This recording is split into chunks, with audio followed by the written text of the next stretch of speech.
বাংলাদেশ একটি নদীমাতৃক দেশ, যেখানে প্রাকৃতিক সৌন্দর্যের পাশাপাশি নানা ঝুঁকি ও জলবায়ু পরিবর্তনের প্রভাব রয়েছে। প্রতিবছর বন্যা এবং নদীর পানি গ্রামগুলোকে ডুবিয়ে দেয়, যার ফলে স্কুলগুলো হারিয়ে যায় এবং শিক্ষার্থীরা তাদের শিক্ষা থেকে বঞ্চিত হয়।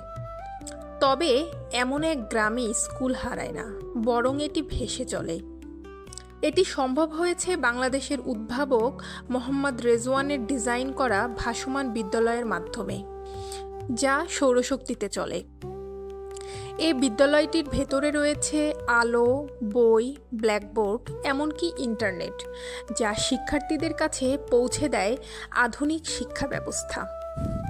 বাংলাদেশের গাইবান্ধা, কুড়িগ্রাম, সুনামগঞ্জের মতো নদী বিধৌত অঞ্চলে, যেখানে বারবার বন্যা গ্রামগুলোর জীবনকে বিপর্যস্ত করে, সেখানে ভাসমান স্কুলটি শিক্ষার ধারা অব্যাহত রেখেছে। সিডস নামক একটি স্থানীয় সংগঠন 2002 সালে এই যুগান্তকারী উদ্যোগটি শুরু করে এবং আজ এই ভাসমান বিদ্যালয়ের মাধ্যমে শত শত শিশু শিক্ষা লাভ করছে।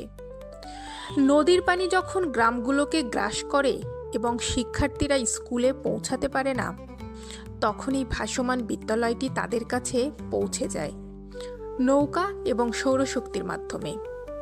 এভাবে এই স্কুলটি এক বিপ্লবের সূচনা করেছে, যেখানে বই ভাসে, স্বপ্ন ভাসে এবং প্রতিটি শিশুর জন্য শিক্ষা পৌঁছায়। এই ভাসমান স্কুল আজ বাংলাদেশের এক অনন্য উদাহরণ, যা বিশ্বের অন্যান্য দেশগুলোকেও অনুপ্রাণিত করেছে।